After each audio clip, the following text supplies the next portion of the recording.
Okay, it's 1:02, so I think we'll get started. We've got 55 participants at the moment that have made it into the webinar. We've got 170 registered, so hopefully we'll have a lot more that will join over the next 5 or 10 minutes or so.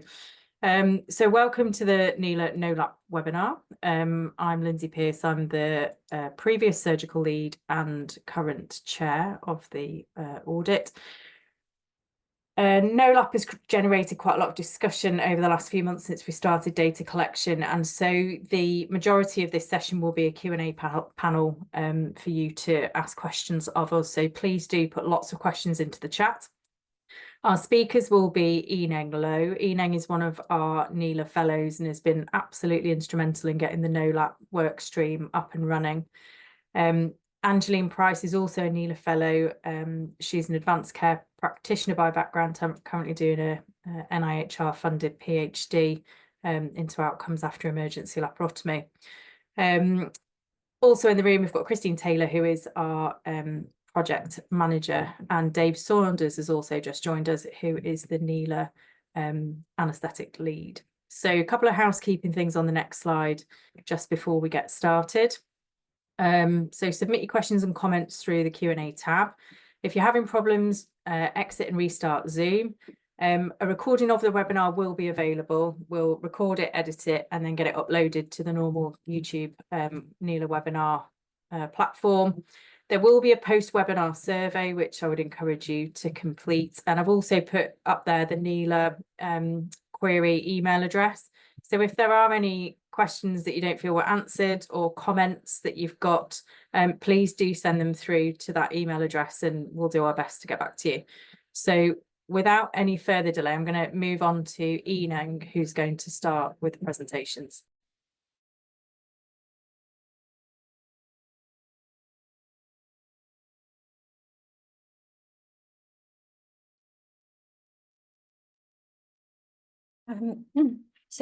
Good afternoon, everyone. So over the next 5 to 10 minutes, I'm hoping to give you an update or an overview of the key messages and some updates on NoLap and what the audit is about. So the NoLap audit is another audit that is commissioned by HQIP, which means that it's mandatory for all eligible sites to participate. We've launched this audit this year in April, and for the first year, we're starting off with recruiting patients who present with bowel ischemia and bowel perforation. And the aim is to, at the later stage, to include all the other diagnoses for NoLap. So in my next few slides, I have the QR code on the right-hand side of the screen where you can scan and access all the documents that are relevant to NoLap on the NELA website. And all my slides have been taken from those documents. So what is a NoLap patient? And this is one of the most common questions that we get. So we've defined a NoLap patient as a patient who presents with acute abdominal pathology needing surgical intervention, and they would meet the NELA inclusion criteria, but a decision is made that they will not undergo emergency surgery. And for the first year, we're including, like NELA, all patients aged 18 years and above, patients who present with bowel perforation or suspected bowel ischemia for which they need surgery, but they did not undergo abdominal surgery during the hospital episode. We are excluding patients who are under 18 years of age, patient who has had emergency or elective abdominal surgery during the hospital stay, patients whose bowel perforation or ischemia are being managed by other means like interventional radiology or endoscopic procedures, and patients who would be excluded from NELA based on NELA exclusion criteria are also excluded from the NoLap audit. So to keep things simple for the first year, we've introduced 5 key standards, with them being risk assessment, frailty assessment, CT scanning reporting, advanced care plan, including treatment escalation plan and also recognition of end-of-life care needs. The way you input data for NoLap is similar to how you would input data for a NELA patient. And the data set that we're using is also similar for the NoLap registry compared to the operative registry. So most questions are pretty similar. What is important to mention is the outlier policy. So this is the first year and we are allowed to test and how we embed this process. So we won't be enforcing outlier analysis. But we'll monitor participation from all the trust and we'll strongly encourage all of you to participate, as this is also a mandatory requirement. However, this may change in subsequent years and we'll constantly review the outlier policy and we'll be updating them on our website. So far, there are a total of 415 eligible cases that has been entered onto the NoLap database, and we've managed to lock 295 cases in total. One of the important message that I want to get across here is do not forget to lock in your cases so that they get counted into the audit. If you don't lock your cases, they don't count. We have 10 hospitals who've actually locked more than 10 cases already. So what this means is at the end of December, with more than 10 cases, we'll be able to provide and run the data that have been provided and provide the trust with a set of reports on what the performances are and how we're doing with NoLap patients. So we'll move on to the next presentation by Angeline on what were the most frequently asked questions about NoLap. Thank you very much.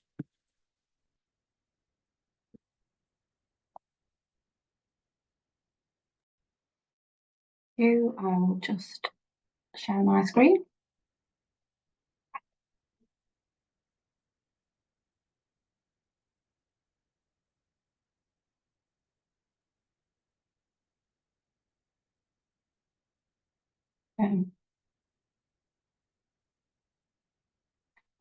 So as Eneng said, these are some of the queries that we've had in through the inbox since the introduction of the NoLap audit. So I thought if we ran through a few of those for you to kick things off, and then obviously you might have some examples yourself that you want to pop into the chat box for us to answer. So the first example is around patients who might be successfully managed with conservative treatment. So the specific example here was antibiotics for a diverticular perforation, or is it that only the patients who are palliated as not fit for surgery should be included?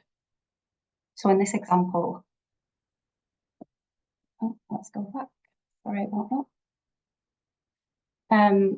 The question that needs to be asked here is, will this patient be considered for surgery if the conservative treatment fails? And if the answer is yes, then the patient shouldn't be included in the NoLap registry until a definitive decision is made that this patient won't proceed to surgery in the instance that conservative management fails. The next one, again about sort of localized perforation. Sometimes these patients are not operated on and the perforation resolves itself, so the indication is not really there to operate. So again, in cases where patients would not necessarily have undergone surgery, then a NoLap decision hasn't been made and the patient should not be included in the registry. The next one around volvulus cases. So should these be included? And the query was, these cases will become ischemic without management. So we wanted to check as ischemic cases are currently included in NoLap. So for this one, unless there is bowel ischemia demonstrated on imaging, do not include the patient in the NoLap registry. And actually, sort of when we were considering the query, it was felt that actually volvulus usually would cause an obstruction before the ischemia occurs, and therefore the pathology would be obstruction rather than ischemia, and they wouldn't therefore meet the criteria for NoLap in this year. Another one around bowel ischemia. surgery was not indicated due to the age of the patient, would this patient be excluded from the NELA NoLap registry? So assuming that the patient is above 18 years old, if a decision is made not to operate, then yes, the patient should be included in the NoLap registry. The patient presented with bowel ischemia in extremis and died within an hour of admission. There was no active decision not to operate, as it was apparent that the death was imminent. Would we include this patient? So thinking about this one, the patient has been reviewed by a clinician and they've undergone a CT scan, which has shown that they've got bowel ischemia. So although an active decision in terms of accessing sort of the multidisciplinary team has not been made explicitly, it is implicit that the surgery is not in the best interest of the patient, and therefore this is a NoLap decision and the patient should be included in the registry. This one's a little bit trickier, and I think I will share sort of our response on the slide, but then I think pick it up in the Q&A session as well so we can expand on it. So there's a patient who's undergone a diagnostic laparotomy and the findings were bowel ischemia, but the patient was too ill for the operation. Should the patient be included as a NoLap case?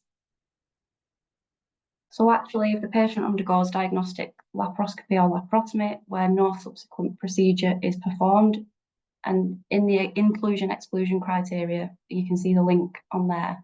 The example given is due to inoperable findings, but in this example, it's because the patient's too ill.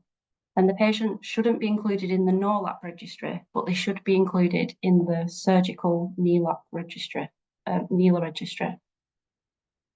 So again, I'll pick that up in the Q&A session for a bit further. This is one that comes in really frequently, call for help. We're really struggling to collect the data.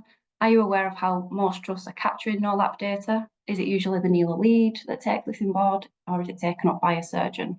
So we have devised a top tips type document, which is available to view on the website. We'll pop the link in the chat. Apologies, it's a bit small to fit it all on the slide here. But the main tips are what hospitals that are managing to capture NoLap patients well have fed back to us.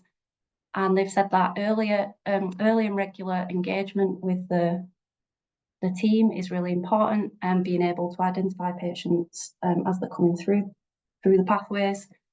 Dedicated team members within the NELA team, extending sort of away from just the traditional team members. Utilising electronic patient records and systems to be able to identify patients.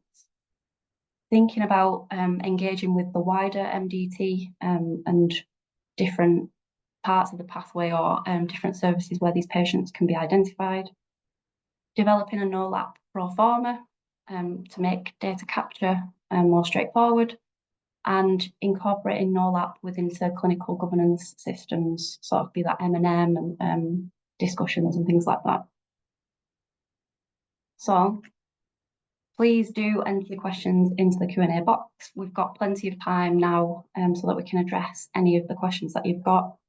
That's intentional, so we've got as much time to do that as possible. And I will stop sharing this so I can see the Q&A.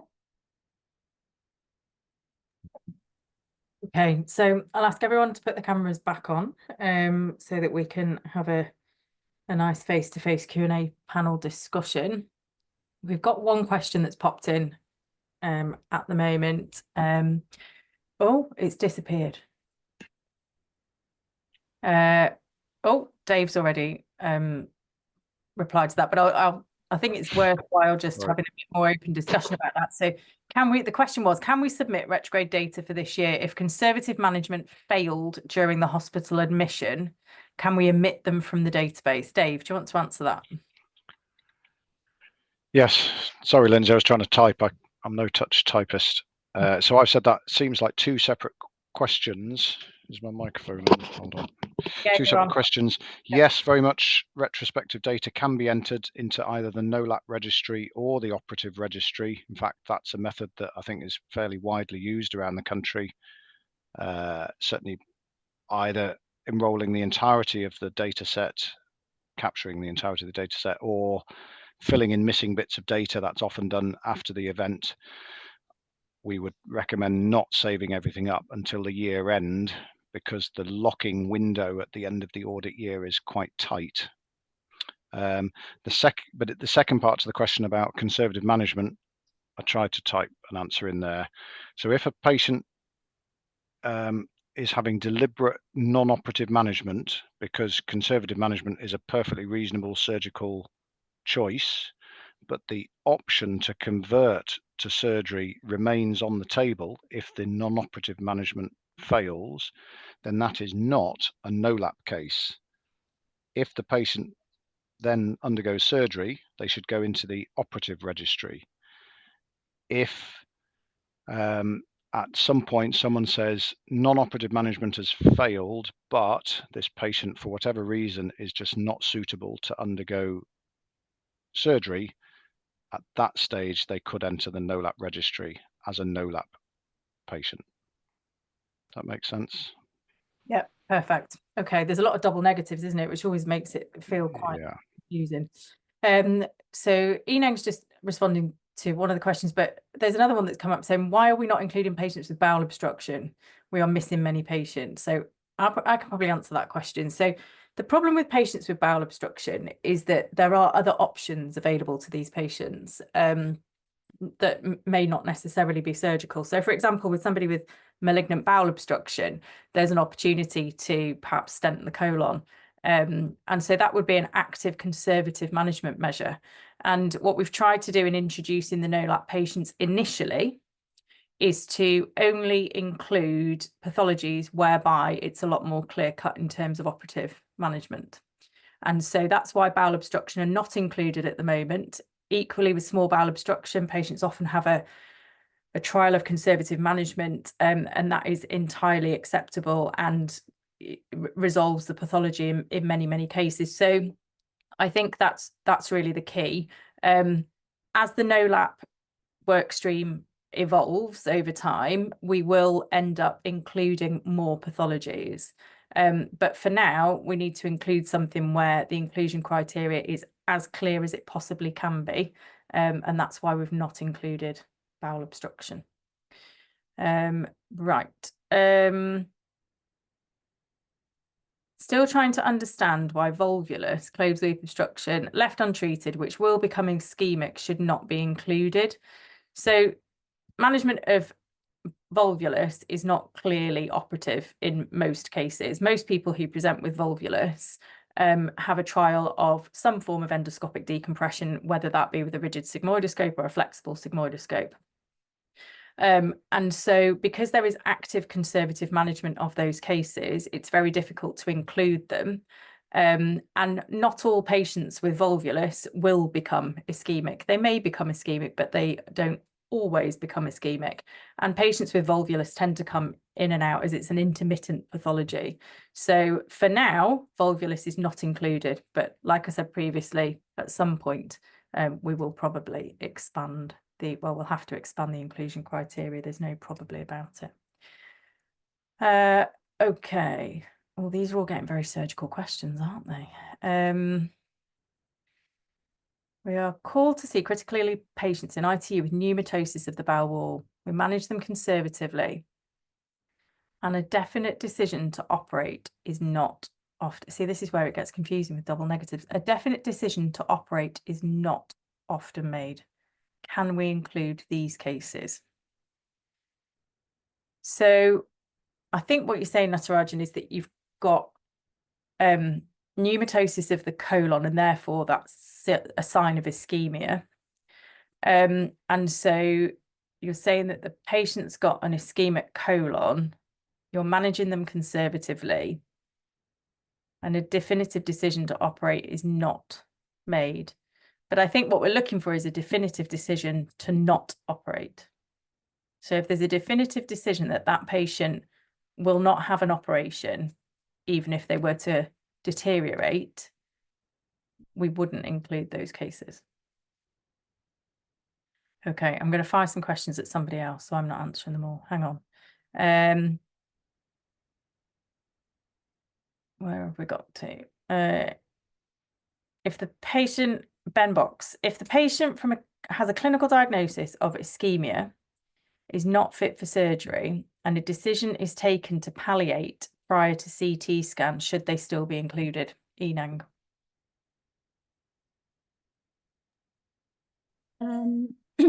So I think most patients will undergo CT scan, but if there is a clinical diagnosis of ischemia, we strongly suggest that it's ischemia, and then a decision is made not to operate when the patient requires surgery. Then I would say yes, we'll include this patient as a NOLAP candidate. Is there anything else? Does anyone want to add? Or Lindsay, would you have answered differently for this question? There is an option on the web collection tool to say that it wasn't appropriate to do a CT scan as well, isn't it? For this particular case.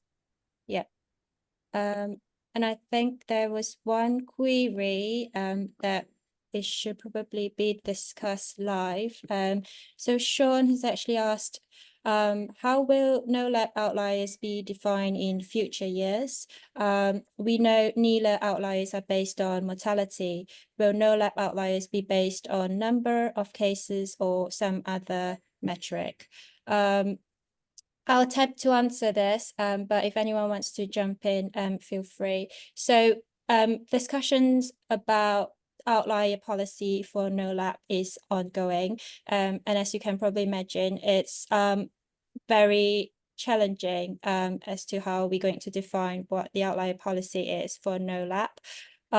We can't really base the outlier policy for NOLAP on mortality, because that will not really reflect how hospital performance is.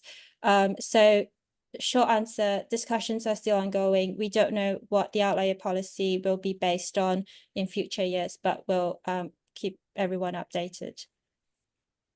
Yeah, I think the outlier policy is really tricky. I think those outlier letters generate a lot of anxiety at organisational level, and so we need to make sure that we're getting it right. And it's clear that we can't apply the same outlier policy for NOLAP at the moment that we can for the operatively managed patients.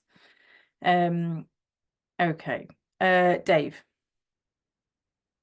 I was just going to add, Lindsay, in terms of the outlier policy, it's not just up to us. We are obliged to have some form of outlier policy as per the commissioned project. So an outlier policy will be finalised, and I don't think there's any need to be secretive about what we're discussing, and it's likely to be around case ascertainment.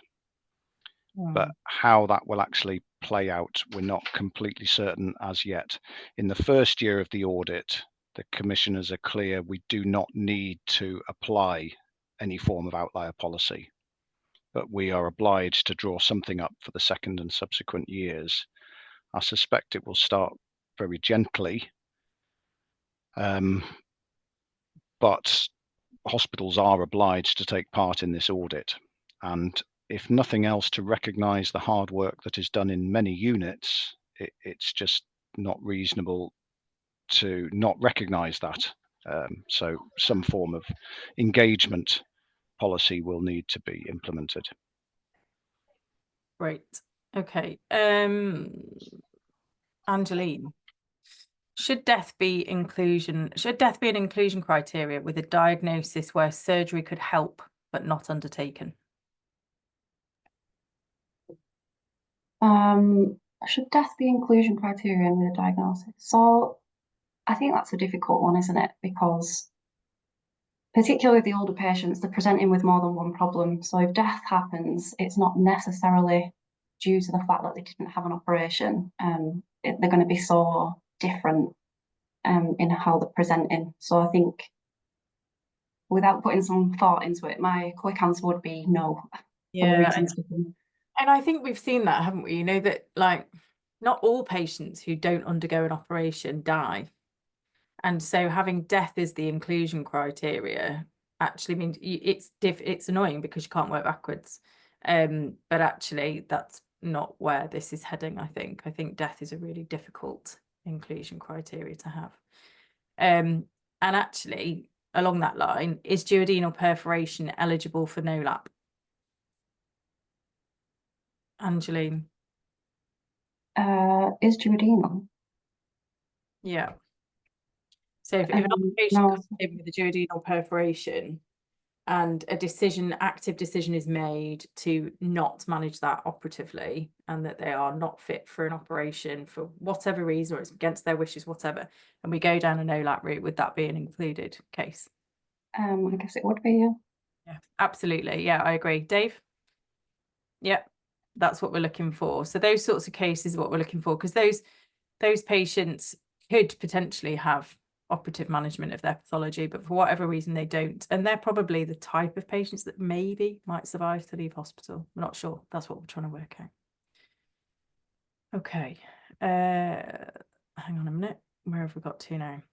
If we leave a condition untreated, e.g. incarcerated inguinal hernia, which clinically becomes ischemic with skin changes, but the initial imaging does not confirm ischemia or perforation, this should not be a NOLAP as of now.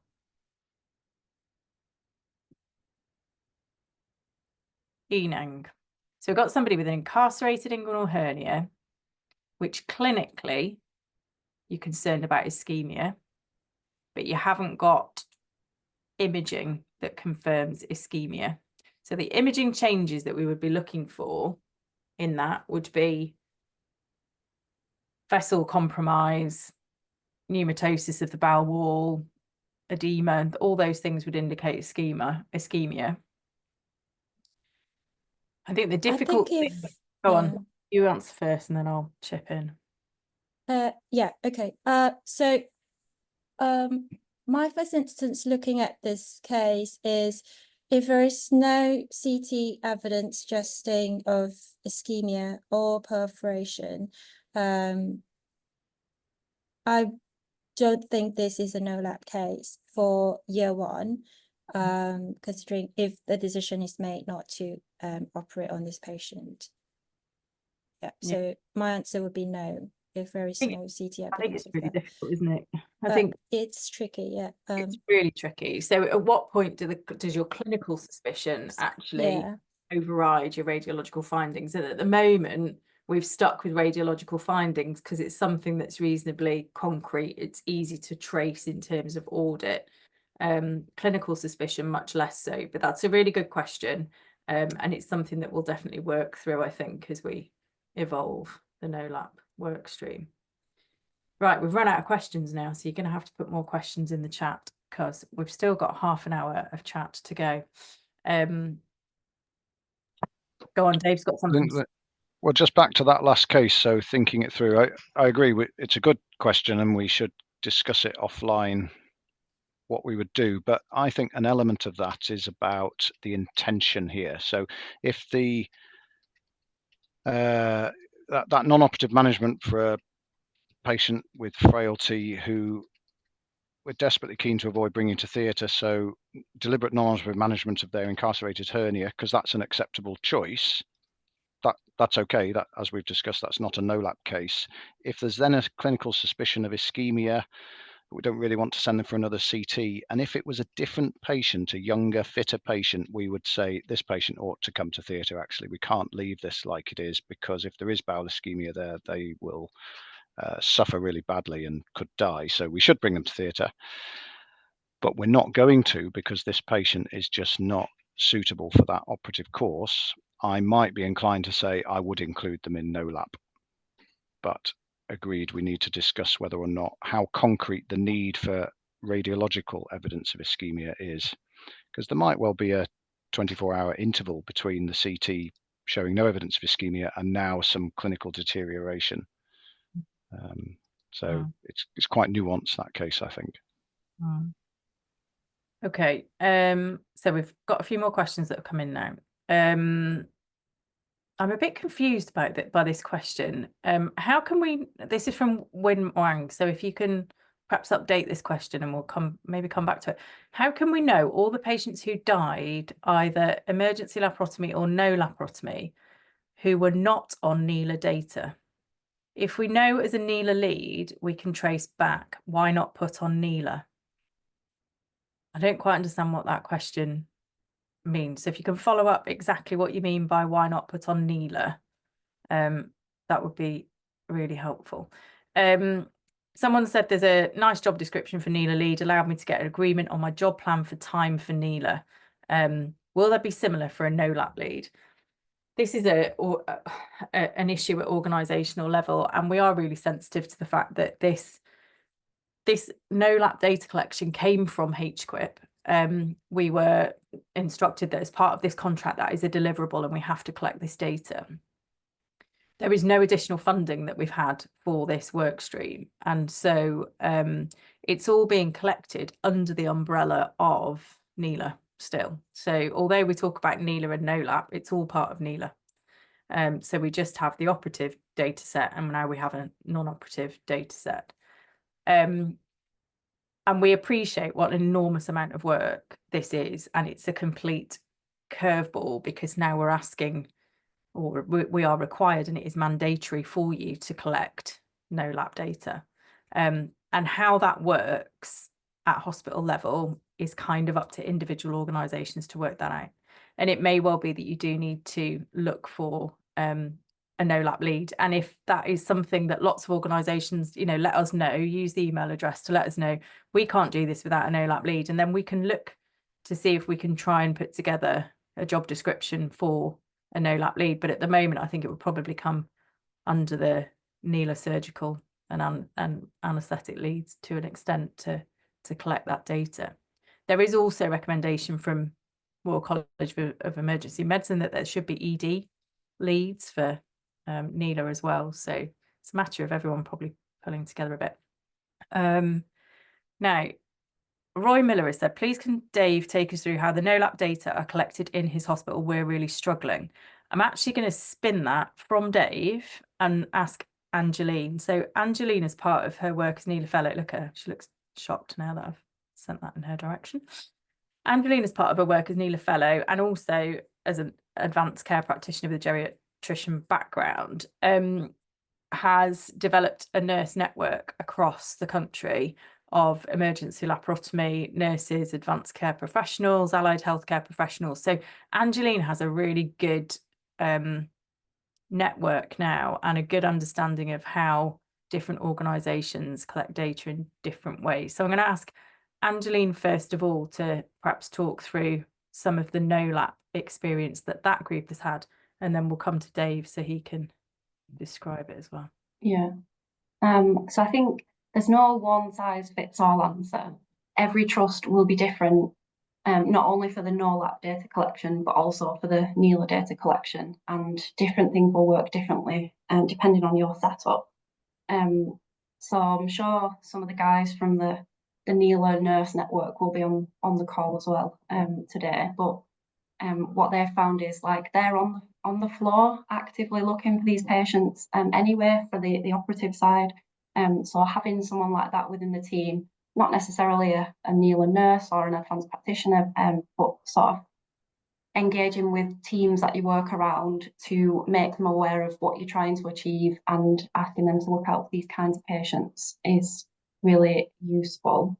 Other tips that we've received, and you saw on my slide, we've got the sort of strategies for identifying patients document, which is available on the website. So using your electronic systems that you have in place to look for patients live, but also then being able to retrospectively go back and work through sort of handover lists and pick out patients that you think might have been NoLap patients. One of the tips that we had was that a colleague links in with the palliative care specialists that work in the emergency department and catches up with them on a weekly basis, so they can let them know if there's any of these types of patients that have been through the department. And then just sort of from a clinical governance perspective is something that we should be doing anyway, is sort of discussing these kinds of cases in our M&M meetings, clinical governance meetings, but inviting a multidisciplinary team to that. So it might be that the older people's team have seen a patient that was an NoLap patient that can bring to discuss, or asking them to be involved, to give their opinion on, you know, what could have been or should have been done differently. So finding patients that way. I think that's exhausted my ideas. Anyone else? Dave, I'm going to bin you off for a minute and just come to Eneng, if that's all right, because Eneng's got some comments. Just back to the question on the NELA lead and job description. I just want to point everyone into the direction of our website. So there is a job description for local NELA leads, but we don't have one specifically for NoLap yet. However, the responsibilities are largely the same. So one of the options is you can adapt that job description to fit your local trust if you're thinking about appointing a NoLap lead. Alternatively, we do have some centres that have actually appointed a NoLap lead. We'll try to reach out to them and see how they set it up, and then we can come back and offer what their feedback is, if that helps. And also with the, with how the data is being collected on different trusts, we've actually compiled a document that Angeline has presented at the end of her presentation. Some of the top tips that we compiled from different trusts on how they collect data. We'll repost the link again, so you guys can, everyone can have a look at the document. Thank you. Okay.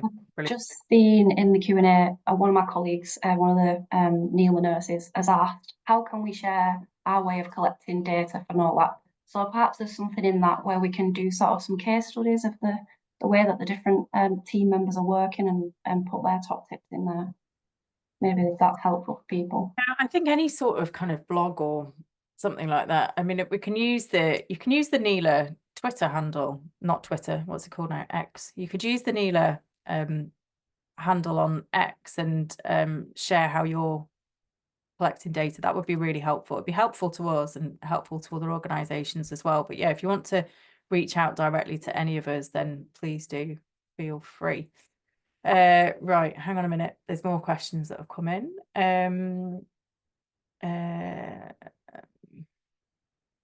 Just Lindsay, while you're reading through, shall I answer how things are collected in our hospital? But it would be naive to think that we're a leader in this in the hospital I work within, because the obvious difference for the operative patients, there's a theatre register that I used to use for all the denominator numbers, but we don't have that now. So as an anaesthetist, it's really difficult to know the patients that were never put forward for surgery. So the way I've managed that is to find an engaged, enthusiastic trainee in general surgery and said, can you keep an eye out and communicate directly with your registrar colleagues if any such patients are admitted during your on-call period or their on-call period, please just let me know. I'll do the data collection. That's what I've offered. It's not onerous. It's more straightforward than the operative data set, but I just need to know about the cases. And we've recorded about 5% of our operative caseload in the NoLap group. Some hospitals it's a bit greater, so it's going to be somewhere between 5 and 10%. If you have 100 operative cases a year in your hospital in NELA, probably there's going to be about 1 a month that meet the NoLap criteria. That's my back of an envelope estimate. So the workload is not great, but we do need to know about the cases. Yeah. Okay. Wexham, Ian from Wexham, thank you, has just said, now this is a bane of contention with me. We've made a WhatsApp group which is made up of all the junior doctors, consultants, anaesthetics. Oh, hang on, it's moved. Perioperative care. Where did it go? Someone's put it in the answered box. So I think what they were saying, yeah, we're checking twice a week to see if there are NoLap or NELA cases that need to be seen or discussed. We've also created a NELA trainee lead. That's something that I think we could talk about at, national kind of level. NELA trainee lead and NoLap lead to improve engagement, which I think is great. WhatsApp groups is a thing, isn't it? We had a conversation about that in our project team recently about whether we needed to have a WhatsApp group with all the NELA leads. I think it's difficult. I think that's something maybe we need to survey that and see how people feel about that. I think sometimes a combination of between your kids' class at the school and all the various WhatsApp groups you need for work, it can feel like you're constantly being battered by WhatsApp. But then I did see something about how people archive chats, and so it didn't even pop up into their feed, and they could dip in and out of it as and when they wanted to. So maybe that's something that we need to take away and survey our leads and see what they think. Okay, couple more questions regarding the volvulus bit. So yes, I think if you have a direct look at the mucosa endoscopically and you can see that it is ischemic and you make a decision not to operate on that patient, then yes, I think they have had bowel ischemia and you've not operated on them, and therefore they go into NOLAP. So I think that's done. Right.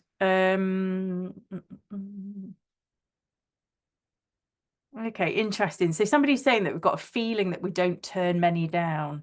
I think this is what's going to come through, isn't it, in the data, that there will be some sites who have quite low numbers and some that are a bit higher.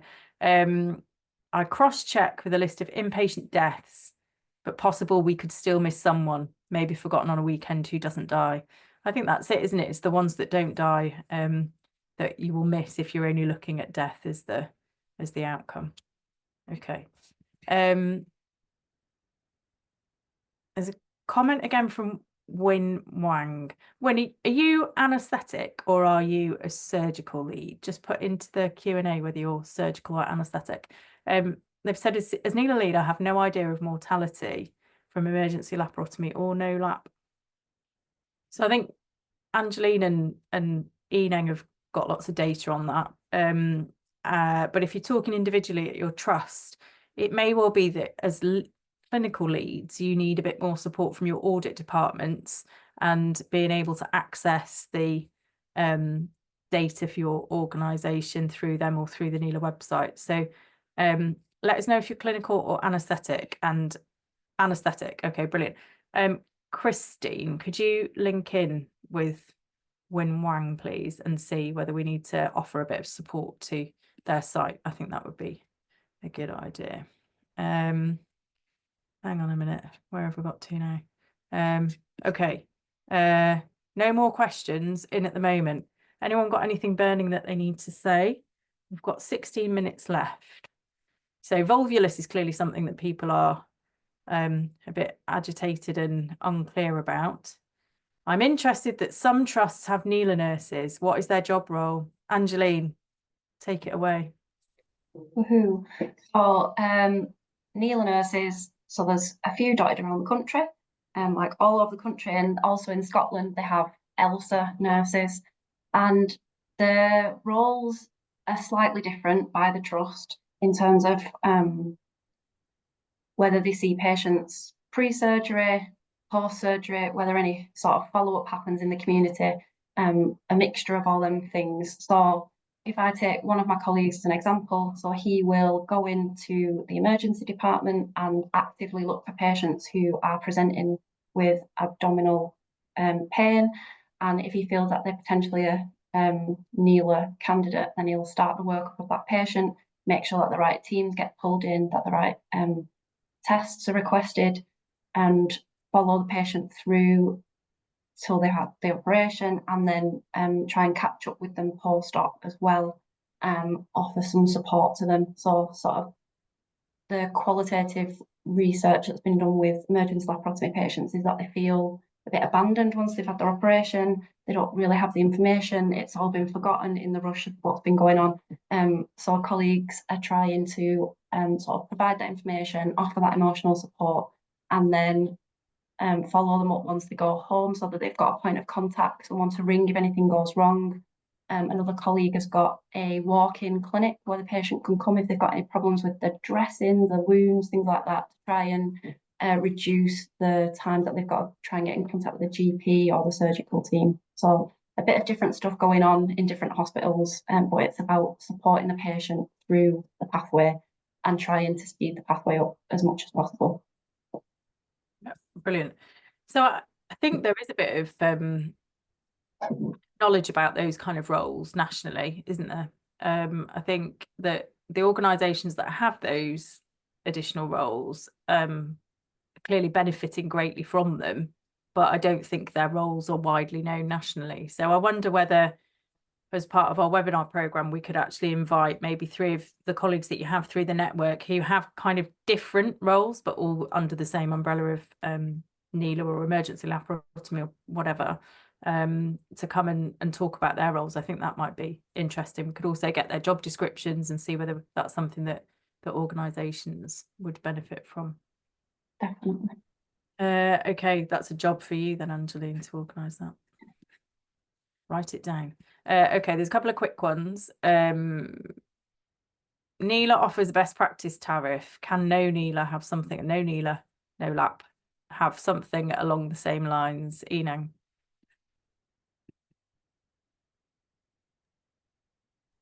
I think it would be encouraging, or definitely a positive reinforcement if we can offer some kind of metrics for best practice tariff. But the answer is no, we don't have any best practice tariff at the moment for NoLap. It's only the first year that we're having we run this audit, but it's definitely something that we'll aim to in the future. Yeah. Oh, Christine. I was just going to add to that. So the best practice tariffs, they're actually commissioned by NHS England. So the NELA team don't really have any input into what those look like or how or when they're rolled out. Yeah. Yeah, so watch this space potentially, but I don't see it on the horizon anytime soon. Okay. Are we expanded the criteria for NoLap anytime sooner? Enang, is it, or is it still ischemia and perforation for the future? I think for until we kind of try and get this right and people know what we're doing, maybe I would say at least next year it will probably still be ischemia and perforation, but we would like to try and expand into other diagnoses as well.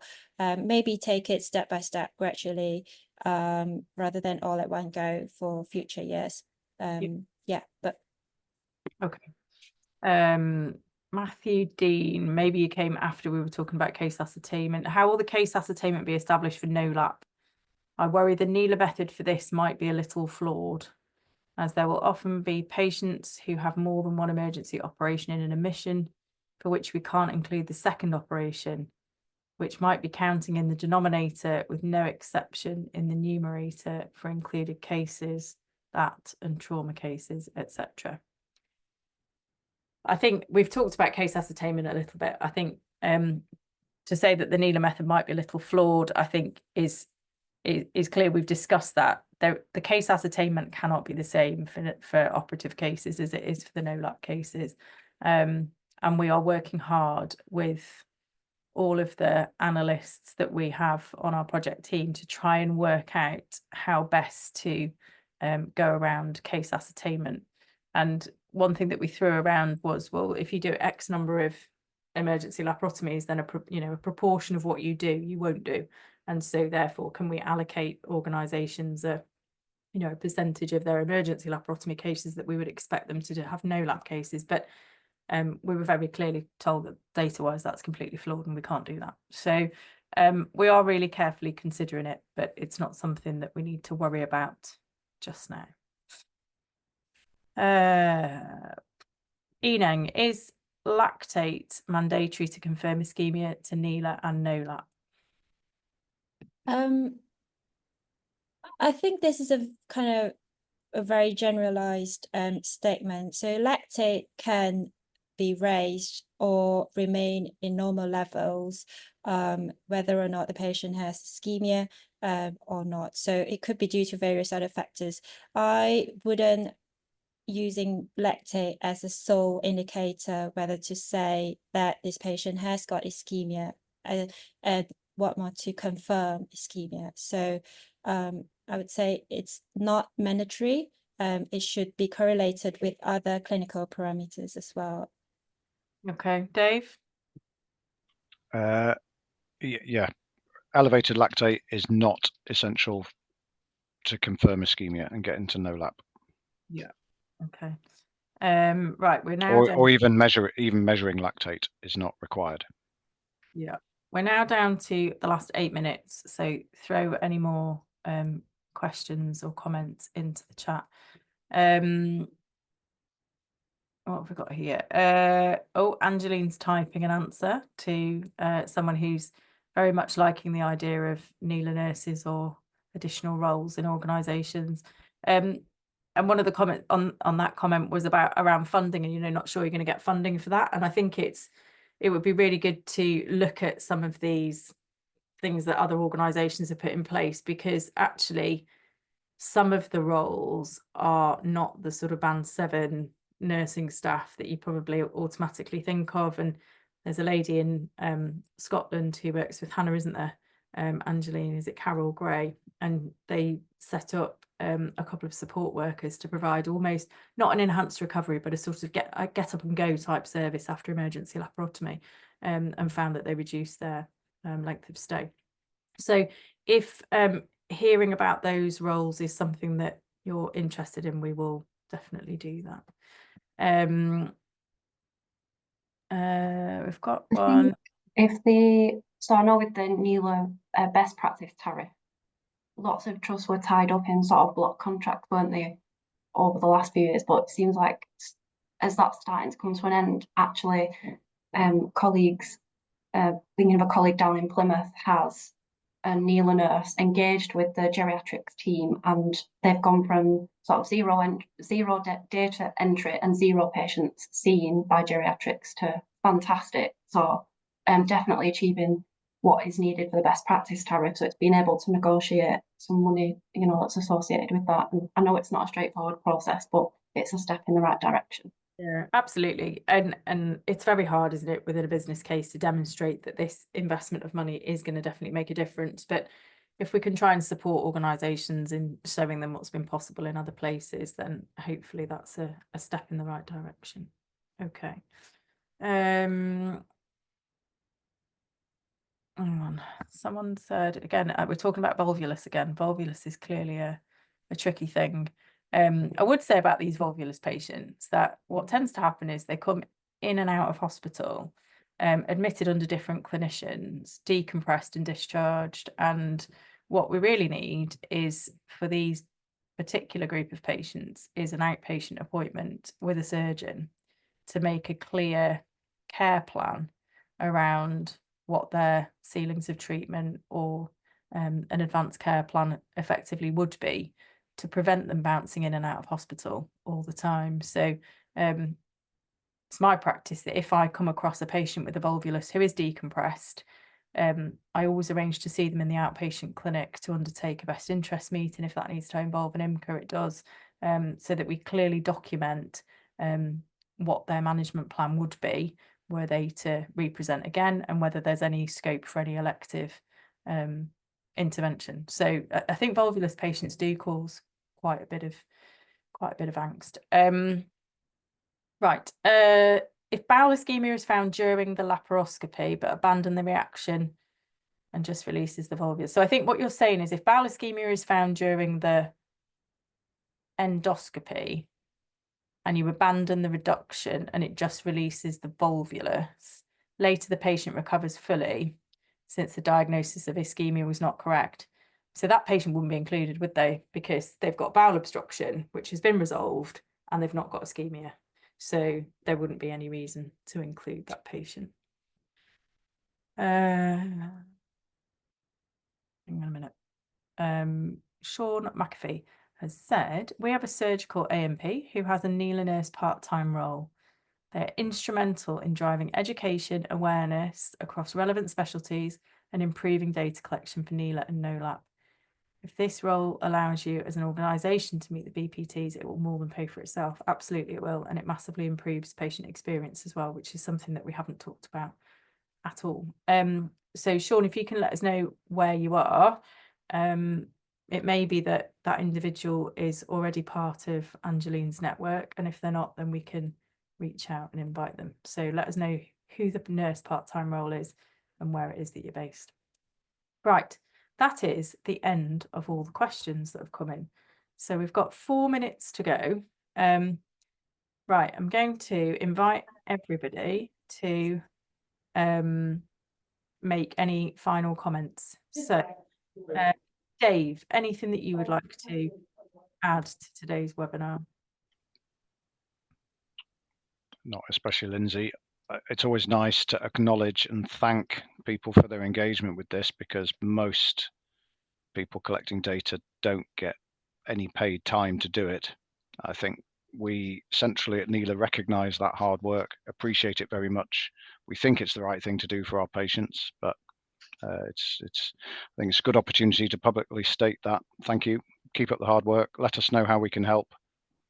Absolutely. Yeah, I agree. I think we don't thank people anywhere near as much as we should do. So I entirely agree with you. Angeline, so that nurse works in Wigan. I suspect they're already part of your network. Yeah. Angeline, anything you'd like to add? No, I think only to say we're in the first year.